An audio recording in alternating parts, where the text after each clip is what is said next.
Tengan ustedes muy buenos días, jóvenes estudiantes. Hoy nuevamente nos encontramos para poder desarrollar el tema 5 de la literatura. Ahí en la imagen que les muestro dice Trecento italiano. ¿Qué significa Trecento italiano?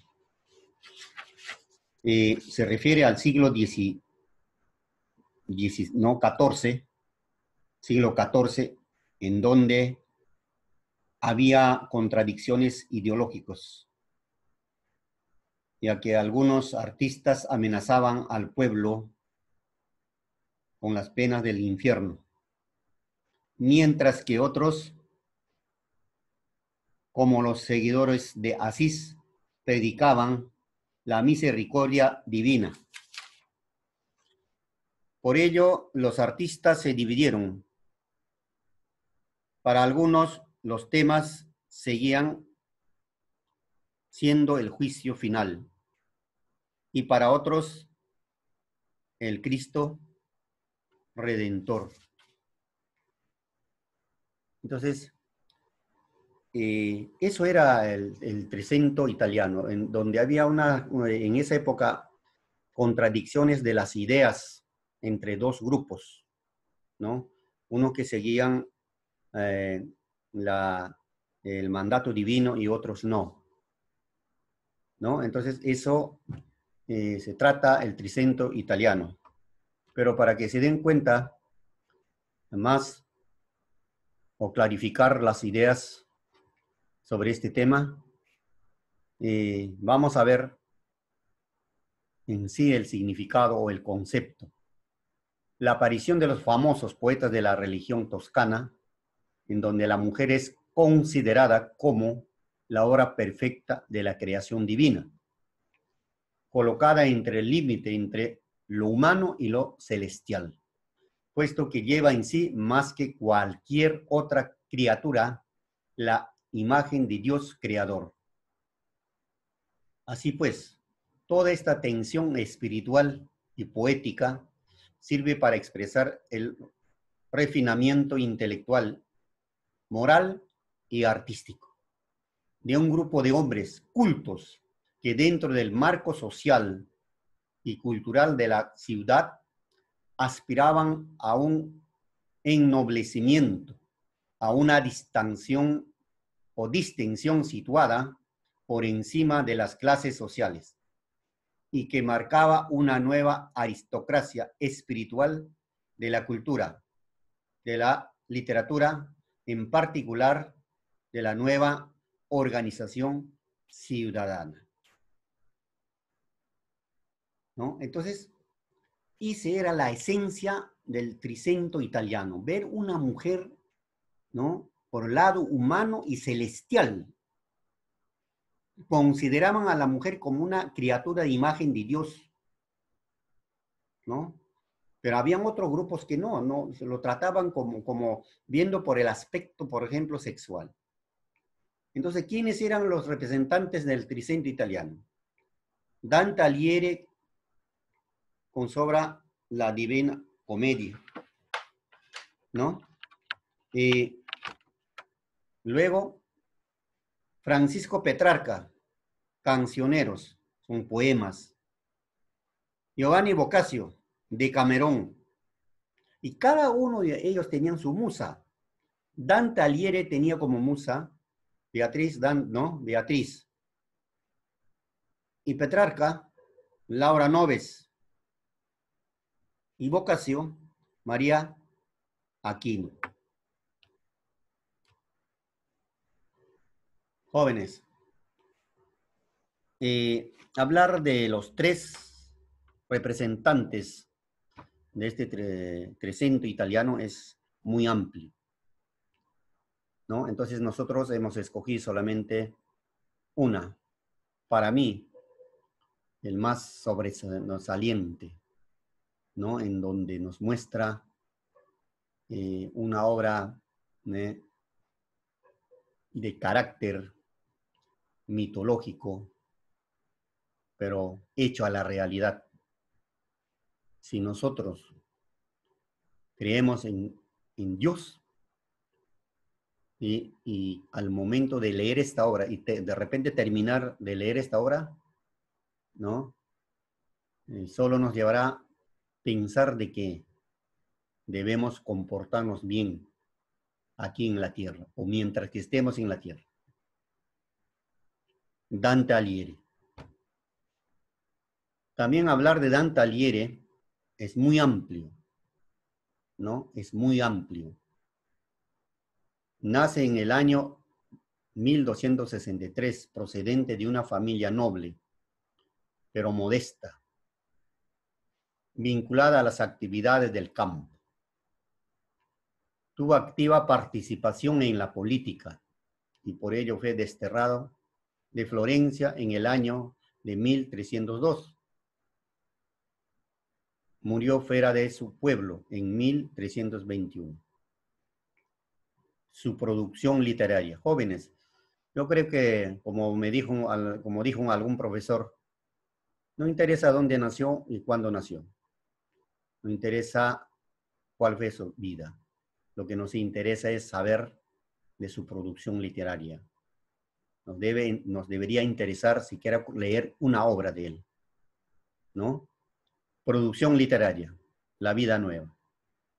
Es una colección de poemas religiosos dedicados a Beatriz, de quien el poeta siempre enamorado, a pesar de haberle visto 2 veces. La Divina Comedia, una obra monumental, significa el testamento filosófico y moral religioso de la escolástico de la Edad Media.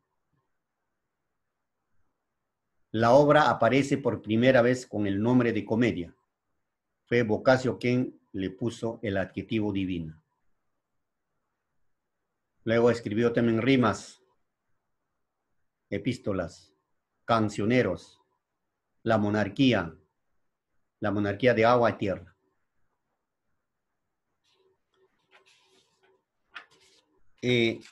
Una de las obras más famosas que ha sido traducido en muchos idiomas del mundo, ¿no? Es la Divina Comedia. La obra monumental de Dante resume el pensamiento medieval. Literalmente se trata de viaje que realiza el autor por el mundo, por el infierno, el purgatorio y el paraíso, donde puede observar la fealdad del mal y el poder del bien.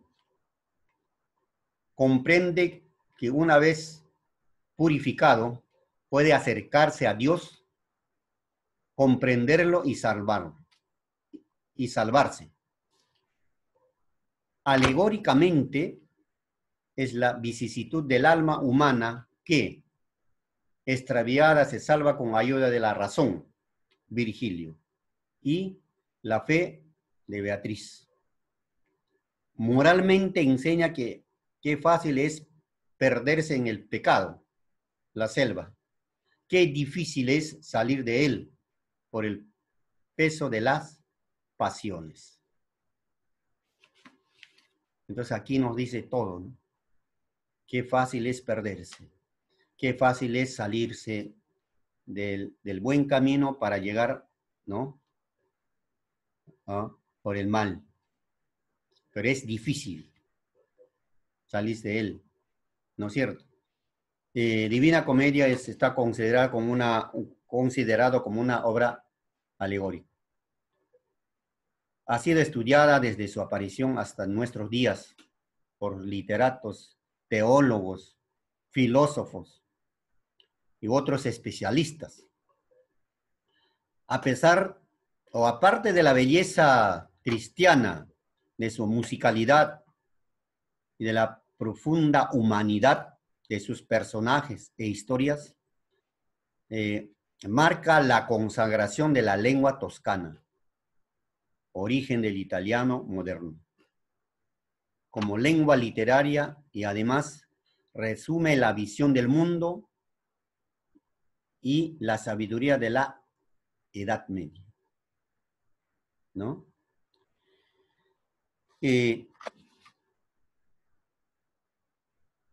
Vamos a hacer un pequeño análisis de algunos puntos de la Divina Comedia. Seguramente ustedes han leído o de repente han tocado en grados anteriores, ¿no?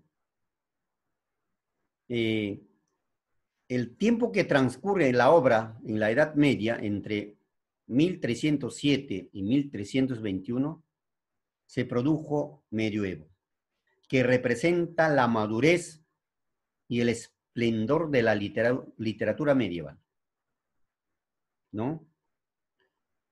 El espacio en el que transcurre la obra tiene diferentes lugares: el infierno, el purgatorio, el paraíso, ¿no? Y si hablamos de esa estructura, tiene un total de versos, 14.233 versos, ¿ya? Divididos, ¿no?, en las tres partes que hemos dicho. El infierno, 4.720 versos. ¿No? El purgatorio, 4.755 versos. Y el paraíso, 4.778 versos. ¿Ya? Versos en decasílabos, ¿no? Muchas veces encontramos tercetos, estrofas de 13 versos. Y en total tiene 100 cantos. ¿Ya? Para el infierno, 33 cantos, más uno que es prólogo. Purgatorio, 33. Y paraíso, 33.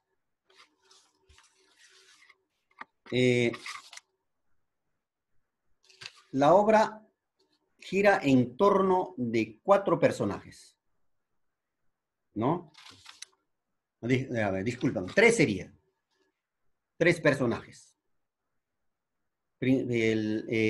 La Divina Comedia, ¿no?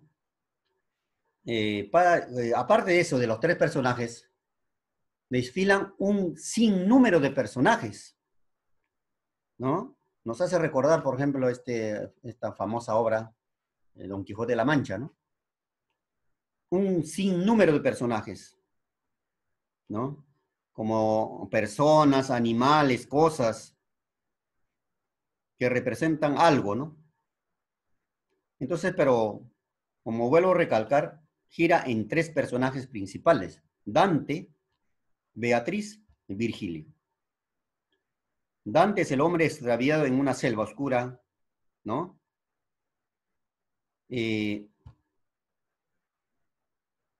Que representa la reflexión filosófica.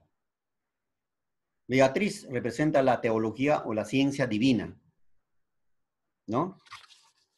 Virgilio, el maestro, ¿no?, representa la sabiduría humana. Bueno, personaje secundario ya sería, ¿no? Ahí está Lucía, la selva oscura, las bestias feroces, la pantera, el león, loba, etc.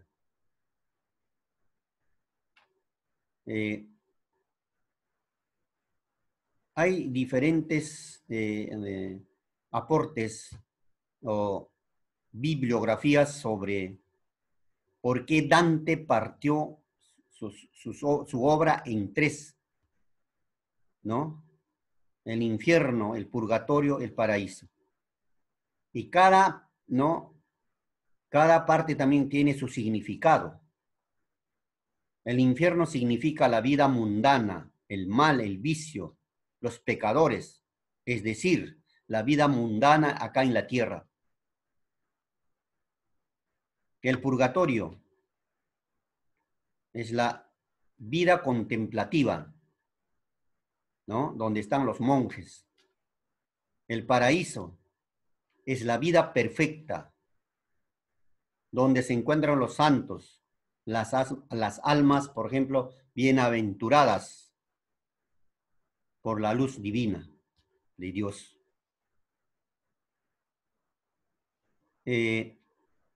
Según las investigaciones, ¿cómo lo interpretan, por ejemplo, 3 partes y 9 círculos? O sea, la obra tiene 3 partes. Y cada parte tiene 9 círculos. ¿No? A ver, vamos, algunos dicen, algunos investigadores, lo que se ha encontrado en una bibliografía, un 9 de mayo de 1274, Dante conoce a Beatriz. ¿Ya? Un 9 de mayo. Esa niña hermosa tenía 9 años, vestida de rojo. ¿Ya?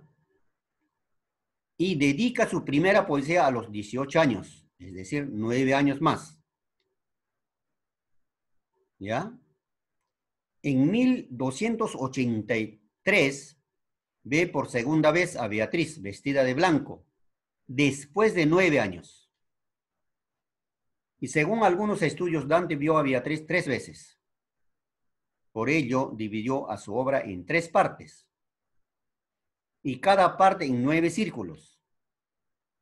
Y cada uno se compone 33 cantos. ¿No es cierto? Entonces, ¿cómo se explica esto? Se explica pensando que el número 3 es símbolo de la Trinidad, siendo Beatriz número 9. Más o menos ahí hemos explicado el significado, ¿no? O el por qué Dante divide su obra en 3 partes y cada parte en 9 círculos. Ahora, jóvenes, si nosotros analizamos la obra, los círculos son como, ¿qué te digo? Como una escalera. En cada escalera hay un lugar y en cada lugar ahí están las almas, recibiendo los castigos que merecen, ¿no? Las almas reciben los castigos de acuerdo a cómo se comportaron aquí en la tierra, o nosotros cómo nos compartimos, cómo nos comportamos en la tierra, ¿no es cierto? Algunos lloran, sufren, y pocos llegan a la luz divina. Y yo creo que esta obra nos enseña que las acciones del hombre en el mundo terrenal son controlados por un ser supremo, ¿no? Y el día de la muerte física del hombre, su alma dará cuenta a este ser todopoderoso. Eso es lo que nos enseña, ¿no? Como vuelvo a recalcar, esta obra divina ha sido estudiada desde su aparición hasta nuestros días por muchos especialistas, ¿sí? Porque tiene una profunda humanidad de sus personajes, ¿no? Además, resume la visión del mundo y la sabiduría de la Edad Media, ¿no? Entonces, jóvenes, la Divina Comedia, pues ya vuelvo a recalcar,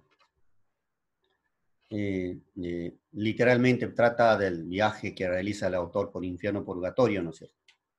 ¿No? Moralmente, pues se enseña que fácil es perderse en el pecado y difícil es salir de ella. Eso es lo que nos enseña esta obra alegórica que de algún modo nos hace reflexionar, ¿no? Para portarnos bien aquí en la tierra, hacer bien las cosas. Aquí les presento, jóvenes, esto sí, a ustedes lo estudian. Ahí está el infierno, selva, ¿no? Selva oscura donde Dante se haya perdido, ¿no? Ahí tenemos, por ejemplo, los círculos, los 9 círculos bien marcados, y también están quiénes están en cada círculo, ¿no? Por ejemplo, en el círculo 1 están no bautizados, en círculo 2 están los lujuriosos, en círculo 3 están los glotones, en el 4 está ávaros o avaros, en 5 están iracundos, en 6 están los herejes, en 7 están los violentos, 8 fraudulentos, 9 gigantes, Lucifer dice, centro de la tierra. A ver, pues jóvenes, vamos a reflexionar y pensar, vamos a autocriticarnos e evaluarnos y decir pues, en qué círculo estamos. ¿Ya? Acá el otro, el purgatorio, igual 9 círculos. Y el paraíso, pues ahí está, ¿no? Ahí está también cada parte del paraíso. Esta es la división que hace Dante Alighieri, esta obra monumental alegórica. Bueno, jóvenes, eso ha sido todo. De repente hay alguna duda, estaremos aclarando en horas de la tarde. Por favor, revisen el libro. Muchas gracias.